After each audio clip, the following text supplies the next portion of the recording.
ശത്രുവിനെ സ്നേഹിക്കുവിൻ. ഇത് തന്നെയാണ് ബർഗർ കിങ് ചെയ്തത്. ബർഗർ കിങ് എന്താ ചെയ്തതല്ലേ പറഞ്ഞുതരാം.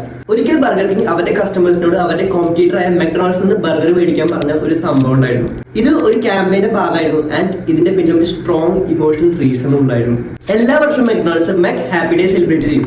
അതിൽ നിന്ന് കിട്ടുന്ന പ്രോഫിറ്റിന്റെ ഒരു പോർഷൻ ക്യാൻസർ ബാധിതരായ കുട്ടികളുടെ ട്രീറ്റ്മെന്റിന് വേണ്ടി അവർ ഡൊണേറ്റ് ചെയ്യാറാണ് പതിവ്. എന്നാൽ എല്ലാവരെയും അത്ഭുതപ്പെടുത്തിക്കൊണ്ടായിരുന്നു ഈ ഒരു ക്യാമ്പയിന് സപ്പോർട്ടായിട്ട് ബർഗർ കിങ് മുന്നോട്ട് വന്നത്. സംഭവം നടക്കുന്നത് 2018 അങ്ങ് അർജന്റീനയിലാണ്. ആൻഡ് ഈ ഒരു ക്യാമ്പയിന് ബർഗർ കിങ് ഇട്ട പേര് എ ഡേ വിത്തൗട്ട് വോപ്പർ എന്നായിരുന്നു. വോപ്പർ എന്ന് പറഞ്ഞു കഴിഞ്ഞാൽ ബർഗർ കിങ്ങിന്റെ ഒരു സിഗ്നേച്ചർ ബർഗറാണ്. ക്യാമ്പയിനിങ് ആയിരുന്നു. അന്നേ ദിവസം ആരൊക്കെ ബർഗർ കിങ്ങിന്റെ സ്റ്റോറിൽ വന്ന് വോപ്പർ ഓർഡർ ചെയ്തു അവരോടൊക്കെ ബർഗർ കിങ്ങിന്റെ എംപ്ലോയീസ് മെക്ഡൊണാൾഡ്സിൽ പോയിട്ട് ബർഗർ മേടിക്കാൻ റിക്വസ്റ്റ് ചെയ്യലാണ് ഉണ്ടായത്. അതുകൂടാതെ ക്യാമ്പയിൻ ബൂസ്റ്റ് ചെയ്യാൻ വേണ്ടി ബർഗർ കിങ്ങിന്റെ ലോഗോയിലുള്ള കിങ് മാസ്കോട്ട് മെക്ഡൊണാൾഡ്സിൽ പോയിട്ട് ബർഗർ മേടിക്കുകയും ചെയ്തു, അത് കഴിക്കുകയും ചെയ്തു. ആൻഡ് ഈ ഒരു ക്യാമ്പയിൻ ശരിക്കും സക്സസ് ആയി. മെക്ഡൊണാൾഡ്സ് വിറ്റത് കഴിഞ്ഞ വർഷത്തേക്കാൾ 7343 ബിഗ് മാക് ആയിരുന്നു. ഈ ഒരു ക്യാമ്പയിൻ കൊണ്ട് മെക്ഡൊണാൾഡ്സ് ചാറ്റിന്റെ കാര്യത്തിൽ മാത്രമല്ല സഹായിച്ചത്, മറിച്ച് ബർഗർ കിങ്ങിന് ഒരു പോസിറ്റീവ് മാർക്കറ്റിംഗ് കൊണ്ടുവരാനും സാധിച്ചു. ഇതാണ് ഞാൻ കഴിഞ്ഞ ബർഗർ കിങ്ങിന്റെ വീഡിയോയിൽ പറഞ്ഞ ബർഗർ കിങ്ങും അതേപോലെ മെക്ഡൊണാൾഡ്സും കൂടി ചേർന്ന് നടത്തിയ ആ ക്യാമ്പയിൻ.